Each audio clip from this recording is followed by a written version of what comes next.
오늘 대강조 두 번째 주 회개라는 주제 앞에 우리가 후회라는 제목 가지고 오늘 말씀 전하려고 합니다. 예수님의 형제들이 정확히 몇 명인지 성경은 우리에게 말하고 있지 않습니다. 그러나 성경의 기록을 참고해 보면 야고보, 요셉, 유다, 시몬을 비롯한 누이들 정도 생각할 것 같습니다. 남자들 이름은 정확히 잘 기록되어 있는데 여자들 이름이 몇 명이고 누구인지 잘 기록하고 있지 않은 게 사실입니다.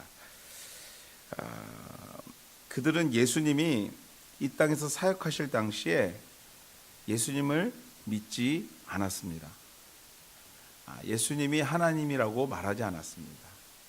오늘 본문 말씀에 보면 5절 말씀에 이렇게 기록합니다. 이는 그 형제들까지도 예수를 믿지 아니함이러라. 믿지 못할 뿐만 아니라 예수님이 귀신을 쫓아내실 때요, 가장 그곳에서 예수님을 이상하게 봤던 사람들이 예수님의 형제들이었습니다. 그래서 가족들이 형님이 이제 귀신이 들린 줄 알고 그를 집으로 데려오라고 할 만큼 가장 가까이에서 지난 30년 함께 했는데 함께한 형제들이지만 예수가 누구인지, 어떤 분인지, 어떤 능력을 가진 분이신지, 어떤 사명을 띠고 이 땅에 오셨는지 몰랐습니다. 본문 4절 말씀에 보면 이렇게 기록합니다. 스스로 나타나기를 구하면서 묻혀서 일하는 사람이 없나니 이 일을 행하려 하거든 자신을 세상에 나타내소서 하니. 되게 무슨 말인지 이렇게 이게 그 말인지 저 말인지 같은 느낌이 있는 말씀인데, 이 말이 무슨 얘기냐면 이런 얘기입니다. 유대인들을 피해 갈릴리에서 사역하시며 때를 기다리는 예수님에게 형제들은 이렇게 얘기하는 거예요. 시골에만 있으면서 어떻게 형님이 진짜 하나님의 아들 예수인 것을 알겠습니까? 누군가가 도시로 나가서 보여주소서. 그러면 당신이 하나님인 줄 세상 사람들이 알 거 아니에요 하고 동생들이 얘기하고 있는 거예요. 이 얘기를 어떻게 했을까요? 예수님, 하나님의 아들 예수님, 당신은 여기 있을 사람이 아니에요. 도시로 가서 더 많은 사역을 하십시오 하고 얘기했을까요? 여러분들 오늘 이 말씀을 읽을 때는 그 뉘앙스를 잘 보셔야 돼요. 빈정거리고 있는 거예요. 우리 형이 좀 이상해. 도대체 왜 저런지 모르겠어. 그럴 바에야 좀 가족을 떠나서 동네에서도 손가락질 받는데 떠나서 그냥 좀 멀리 가서 알아서 살았으면 좋겠어 하는 마음으로 하고 있는 얘기인 것입니다. 잘 모르는 사람이, 처음 보는 사람이 나를 평가하고 우리 자녀들을 평가할 때 그것도 기분 좋지 않습니다. 사실은요. 더욱이 그 평가가 부정적일 때 화도 나지만 그래도 한편 이해가 되는 게 뭐냐면요, 저 사람이 나를 잘 모르기 때문에 라는 거예요. 저 사람이 잘 모르니까 저러지, 나랑 조금만 지내보면, 아니 우리 아이들을 조금만 보기만 하면 알 건데 하는 마음으로 그냥 꿀꺽 삼키고 넘길 수도 있어요. 그런데 지난 30년을 함께 했던 형제입니다.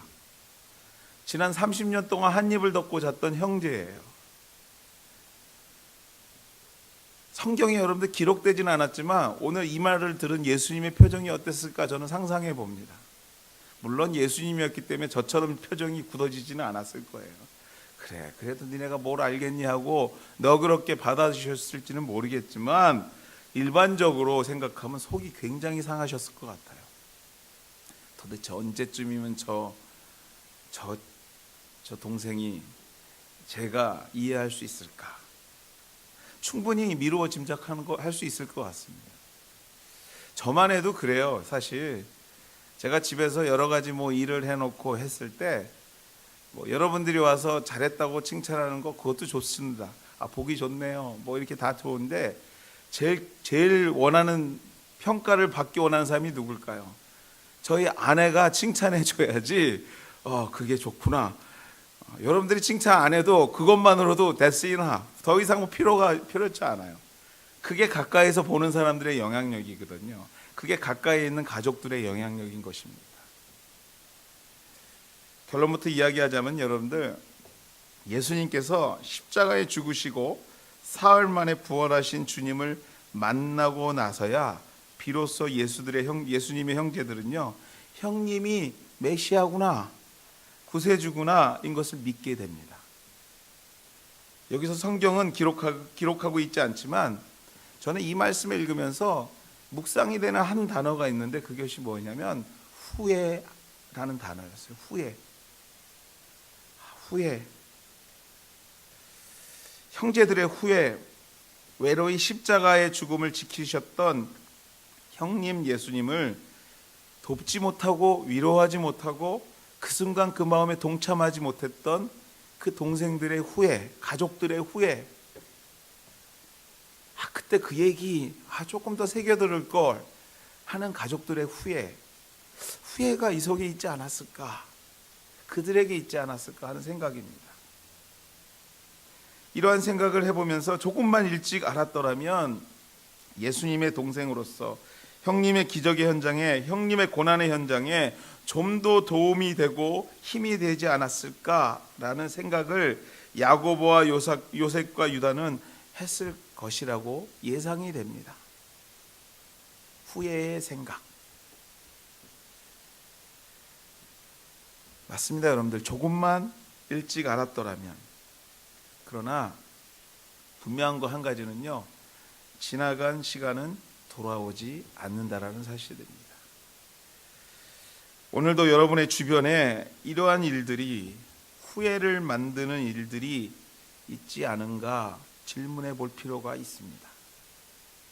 예수의 형제들처럼 익숙하기에, 가족이기에 너무나 익숙해서 지나쳐버리고 너무나 당연하게 여겨서 그 귀중함을 모르기 때문에 경험할 후회. 그때 그 시간이 좋았고 그 시간에 잘할 걸. 그때 그 식구하고 그 자녀하고 그 부모님하고 라는 그 후회. 오늘 이 아침에 따라서 한번 해보시겠습니다. 큰 소리로 잠을 깨는 마음으로 좀 따라 해보겠습니다. 조금만 일찍 알았더라면. 진정한 마음을 실어서 조금만 일찍 알았더라면. 계속 따라 하시겠습니다. 그러나 지나간 시간은 돌아오지 않습니다. 제가 묵상한 답입니다. 조금만 일찍 알았더라면. 그러나 그 시간은 돌아오지 않습니다. 너무도 자주 보는 것이기에 말로 표현하지 못하고 스쳐가는 것이 많을 것입니다. 이 모든 것은요, 곧 후회라는 것으로 여러분에게 다가올 것입니다. 가끔 부모님이 이러한 말씀을 하실 때가 있습니다. 너희들을 어떻게 키웠는지 기억이 나지 않는데요. 어떻게 키웠는지 기억이 나지 않는다. 저는요, 요즘 이 말씀을 너무나 공감합니다. 몇 년 전 일인데 잘 기억이 나질 않아요. 그리고 사진을 보면 이때 이랬구나 하고 생각이 듭니다. 너무나 소중한 자녀들이지만 지난 시간에 대한 기억조차 할 수 없는 우리, 그것이 바로 우리입니다. 저와 여러분이에요. 왜 그렇습니까, 여러분들? 자녀들이 함께 있는 것이 너무나 익숙하기에 그것이 당연하게 당시에 함께하는 것에 대한 깊은 생각이 없어지는 거예요. 너무나 당연하기에 매일 보는 애이기 때문에 그저 주어진 시간에 매일 하루하루 살아갈 뿐 그 이상도 그 이하도 생각을 못하는 것이죠. 그러나 그 아이들이 다들 떠나 독립하여서 이제 보고자 하여도 볼 수 없는 시간이 되었을 때 그들과의 시간을 생각해 보아도, 함께 했던 일들을 생각해 보아도, 생각하려고 애를 써도 생각이 나지 않더라는 거예요. 어떻게 살았지 잘 모르겠다라는 거예요. 너희들을 어떻게 키웠는지 기억이 나지 않는 것입니다. 사랑하는 여러분, 자녀들이 여러분과 영원히 함께하지 않는다는 평범한 진리에 오늘 이 아침에 은혜 받기를 바랍니다. 여러분들, 자녀들이 여러분들 정말 눈에 넣어도 안 아프다고 얘기하지 않습니까? 근데 그들과 기억을 생각을 못한다는 것은 아이러니예요, 사실은요. 어느 날 옆에 있던 매일 보던 자녀들이 여러분을 떠나서 한번 보고파 만나고자 해로 여러 여건이 허락하지 않는 시간을 찾아올 때, 그러한 시간이 찾아올 때 여러분의 기억 가운데 자녀들과의 아름다운 기억들이 많은 삶, 그 삶이 정말 축복받은 삶이라는 거죠. 지금은 여러분들 그냥 전화만 해도 보고 뭐 그런지 모르지만 앞서 제가 얘기 드렸죠. 지나간 시간은 돌아오지 않고요. 여러분들 조금만 일찍 알았더라면,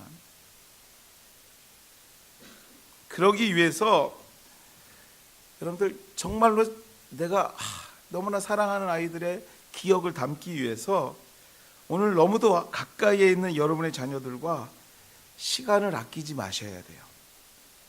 연락이 되는 그 자녀들과 식구들과 시간을 아끼지 말아야 됩니다.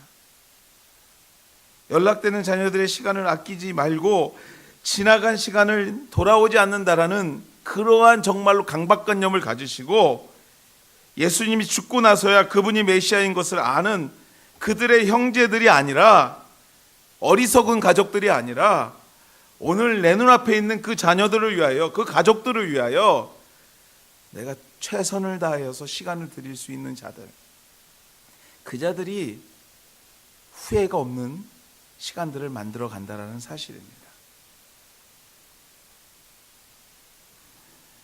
특별히 여러분들 여러 가지 아름다운 행복한 시간들을 만드는 것도 참 중요한데요, 제가 앞에서만 얘기한다면 세상에서 얘기하는 거하고 똑같습니다. 가족들과 좋은 시간 가져주십시오. 시간을 만드십시오. 그것도 중요하지만 여러분들이 아이들의 미래를 위해서 기도할 수 있는 시간이 영원할 것 같죠, 여러분들? 그것도 영원하지 않습니다. 그리 많지 않다라는 것을 기억하시면서, 물론 자녀들이 장성하여서 이미 독립하여서 가정을 이루고 그들이 독립해서 알아서 살고 있는 분들도 있겠지만, 자녀들의 미래를 위해서 기도할 수 있다라는 것, 또 그의 기도의 추억을 아이들과 함께 만들어가는 것 또한도 중요하고 아름다운 시간이 될 것입니다. 어떻게 키웠는지 기억하지 못하여도 나의 기억과 우리 아이들의 기억 가운데 엄마와 아빠와 함께 기도했던 기억, 엄마 아빠와 같이 두 손 붙잡고, 아니 함께 가족에서 기도했던 기억, 그 기억만이라도 있다면 그 아이는, 그 부모는 축복받은 가족일 것입니다. 사랑하는 이 아침에 오신 여러분들, 정말 사랑하는 그 자녀, 그 가족을 위해서 여러분들 기도하는 추억들을 만들어가게 되시는 우리 하늘교회 식구들 되시기를 주의 이름으로 축복합니다. 지난 시간은 돌아오지 않습니다.